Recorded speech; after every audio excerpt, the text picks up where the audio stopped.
What are the key factors for the Lions to beat the Jags this week? Let's talk Lions.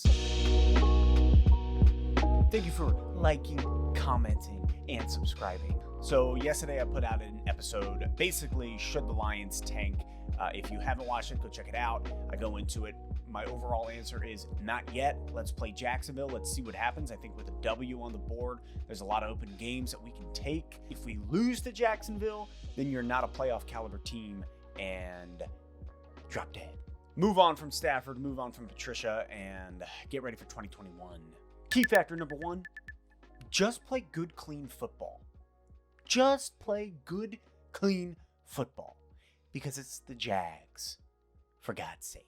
Key factor number two is pass, pass, pass. And lastly, key factor number three, make Minshew throw.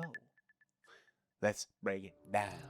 Look, key factor number one is not anything real, nor even a secret of any sort. It's simply, could you please just play good, clean football? Coaching staff, could you just coach well? Please. That's all you need to do. You're playing the Jacksonville Jaguars, a team that was arguably tanking before the season even began. Now, a lot of people look at that. They look at the scores that the Jags are putting up. They're averaging at about 21 points a game.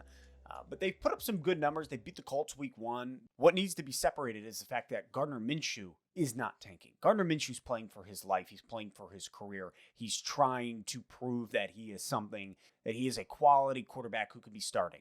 So you have people like Minshew. You have people like their running back Robinson. They have a lot of young talent. Young talent's good, but it's inexperienced. So there's a lot of fresh legs out there playing for their lives, playing for their jobs.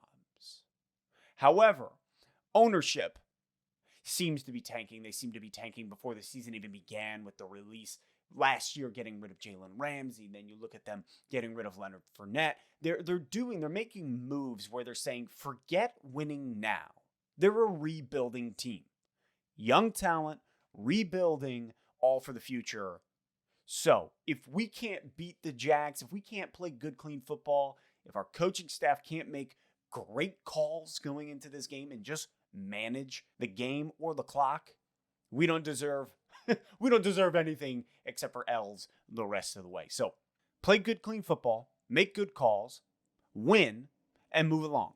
Key factor number 2, which is really the most important thing, is pass, pass, pass. The Jags are last in the league stopping the pass. That's right, last in the league. So, in other words, Stafford, use your arm. Use Galladay. Use Jones. Use Hockenson. Use Amendola. Use every single receiver, tight end, running back with passing plays.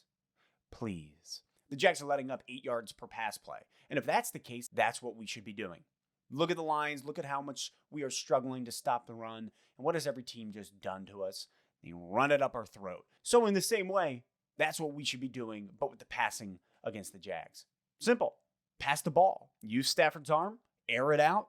Win the game.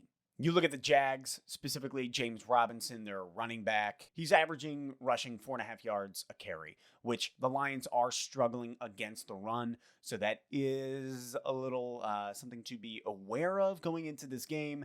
Can we shut down that run? But all in all, really, I think shutting down Minshew's arm is going to be more important. Minshew doesn't have a good deep ball. He doesn't have the way the ball releases. For the most part, Minshew's arm, he doesn't have a great deep threat. Speaking of the deep threat, wide receiver DJ Shark of the Jags hurt his ankle last week against Houston. So without him, that eliminates the deep threat. Gardner Minshew is more of a short passing game type of guy as it is. And so if we can rush him, our blitz average is only 16%, which is fairly low. But if we can rush him early, put the pressure on Minshew, make him throw the ball.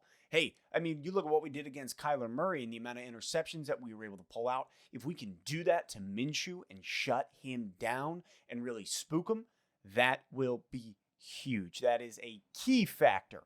Gardner Minshew's QBR is all over the place. From games 1 to 5, it's been 80, 78, 39, 42, and 69. Gardner Minshew is the literal definition of a wild card.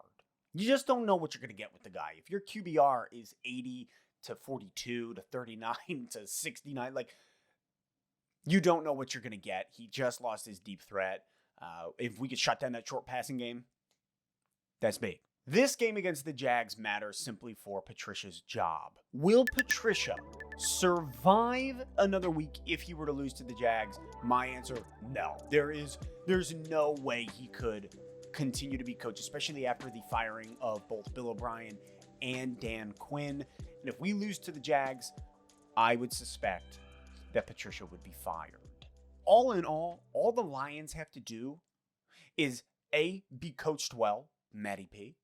B, pass the ball down the field, make some big plays, and C, just play a good game of football. You shouldn't lose to the Jags. Nobody should. Not when a team is in a rebuilding stage and is tanking on the ownership side. So, Lions, if we don't win, then I think it's time to tank and call it what it is. Get Trevor Lawrence in the draft. Move along, Matthew Stafford. Matt Patricia would be fired. My guess is at the end of this week if we were to lose, or the beginning of next week. And we would be looking at preparing for the 2021 season. Because if you can't beat the Jags, you do not deserve to go to the playoffs. You just don't. So let me ask you, do you even want to beat the Jags? As a Lions fan, are you sitting here right now? Are you like, I don't know, I'd rather just lose and tank? Or do you want to win and make the wild card run? Drop it in the comments. Thanks for hanging out. Like, comment, subscribe to Let's Talk Lions.